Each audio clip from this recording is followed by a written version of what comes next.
The champagne had lost its sparkle years ago, but Marcus Chen kept drinking it anyway. At 42, the tech billionaire had built an empire that connected millions of people worldwide, yet he couldn't remember the last time he'd felt genuinely connected to anyone himself. Tonight marked his 12th blind date in 6 months, all arranged by his well-meaning sister Elena, who refused to accept that some people were simply meant to be alone.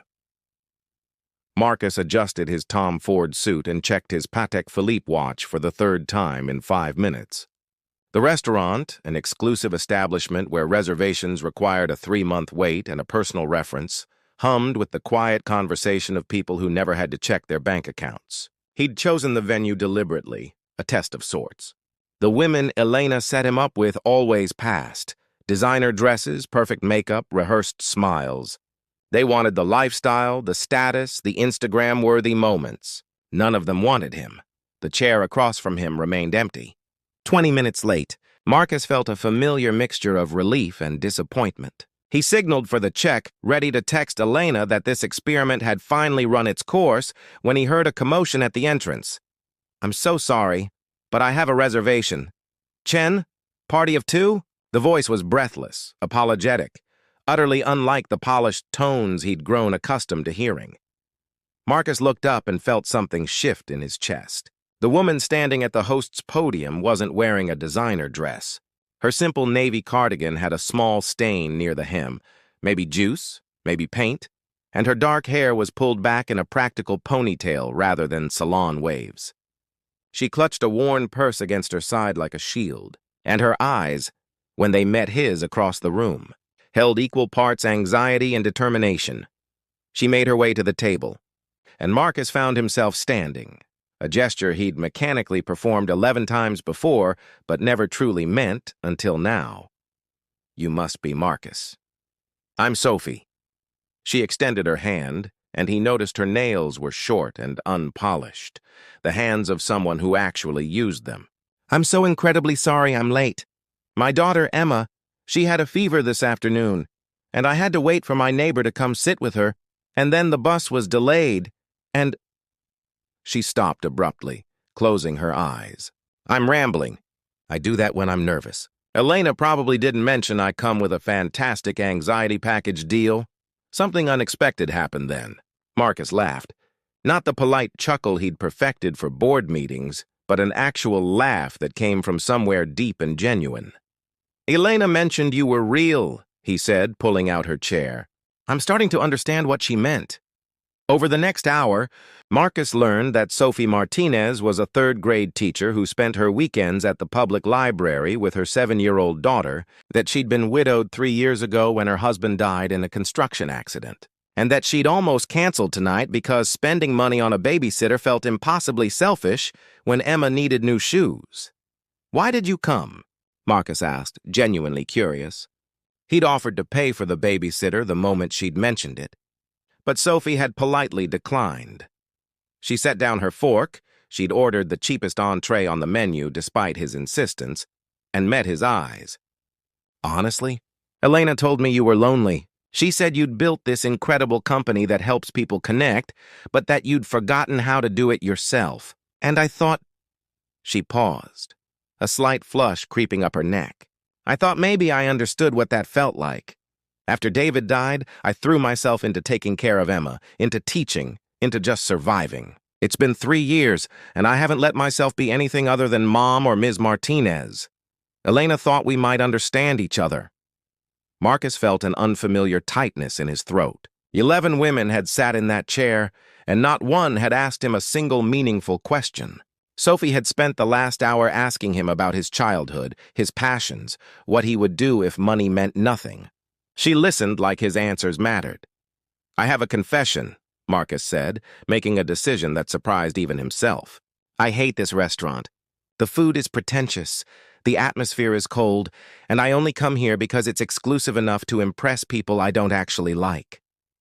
Sophie's eyes widened, then crinkled with mischief. "You want to know my confession? I've been terrified to eat this risotto because I have no idea if I'm using the right fork, and I keep thinking someone's going to call me out as an imposter who doesn't belong in a place like this." "You're using the salad fork," Marcus said with a grin. But honestly, who cares? Want to get out of here?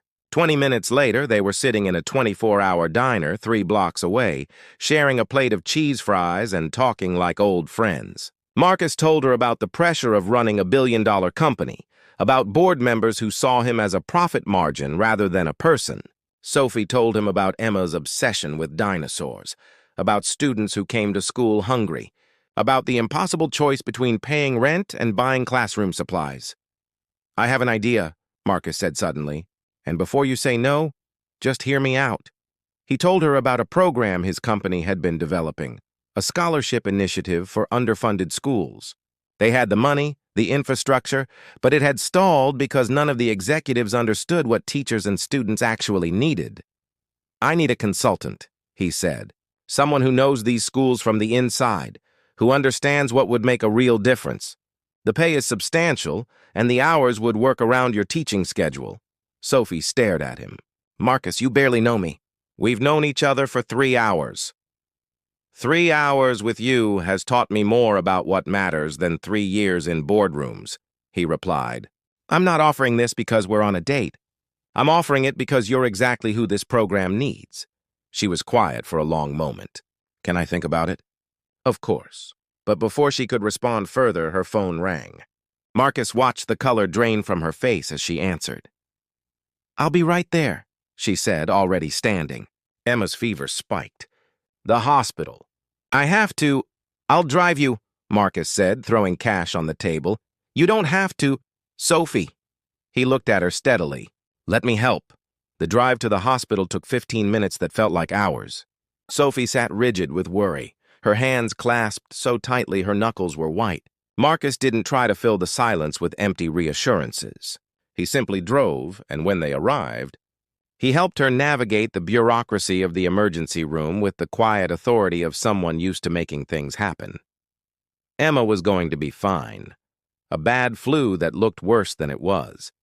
But watching Sophie with her daughter, seeing the fierce love and relief in her eyes, Marcus understood something fundamental. This woman, who could barely afford the hospital copay, was wealthier in the ways that mattered than he could ever hope to be.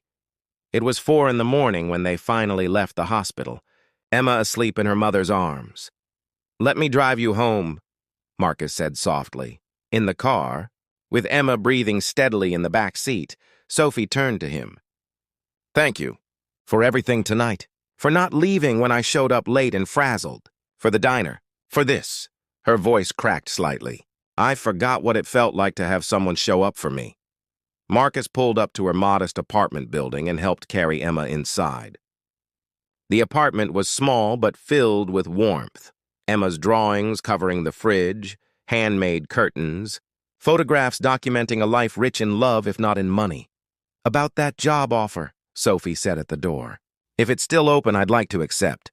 Not because I need the money, although I do, but because I think we could actually do something important together."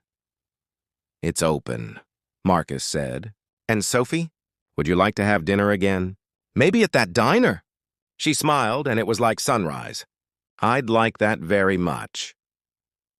3 months later, Marcus stood in an elementary school gymnasium, watching Sophie present the first phase of their scholarship program. The board had been skeptical when he'd brought her on, but she'd won them over with her passion and practical knowledge. Together, they'd created something that would change lives, but more than that, she'd changed his life. She'd shown him that wealth wasn't measured in bank accounts, but in moments of genuine connection, in showing up for people, in choosing compassion over convenience.